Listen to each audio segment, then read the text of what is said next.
ये लड़की अभी अभी एक सपना देखकर जागी है। सपने में वो किसी और मर्द के साथ खपागप कर रही थी। अब वो अपने बॉयफ्रेंड कायो को मिस कर रही थी। तभी कायो आकर बारबी को सरप्राइज कर देता है। फिर कायो बारबी को शादी के लिए प्रपोज करता है, जिस पर बारबी हाँ कर देती है क्योंकि वो कायो से बहुत प्यार करती है।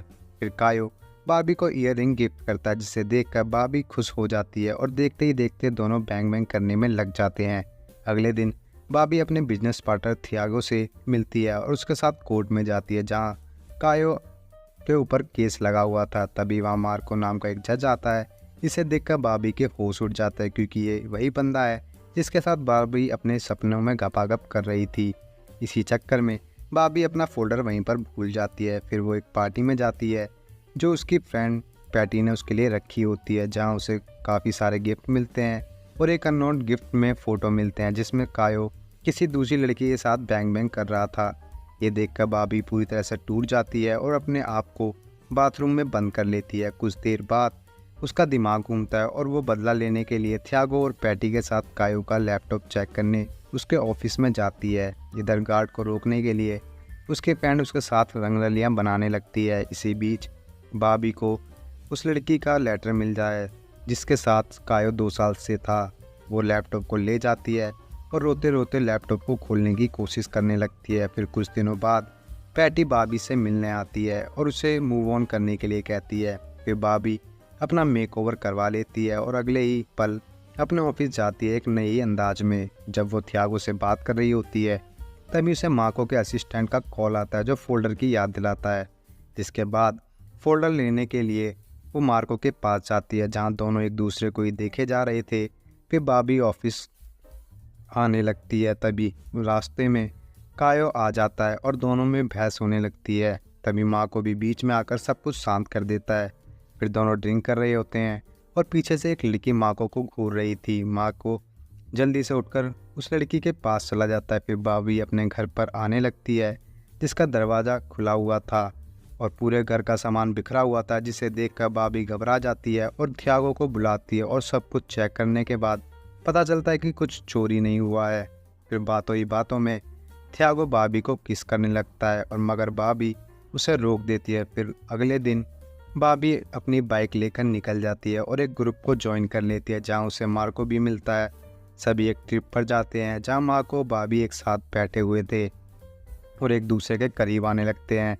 तभी मार्को को एक कॉल आता है और उसे वहां से जाना पड़ता है। फिर रात में बाबी मार्को से मिलती है और इस बार दोनों बहुत ही खूबसूरती से बैंग बैंग करते हैं।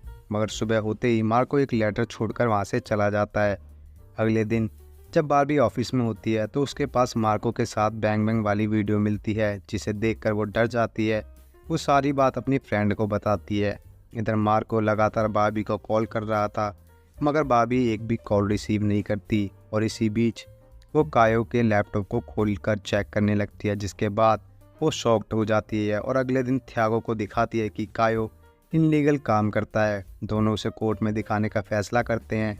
तभी मार्को बारबी को डिनर के लिए इनवाइट करता है, जिसके लिए बारबी अच्छे से तैयार होकर मार्को के घर जाती है।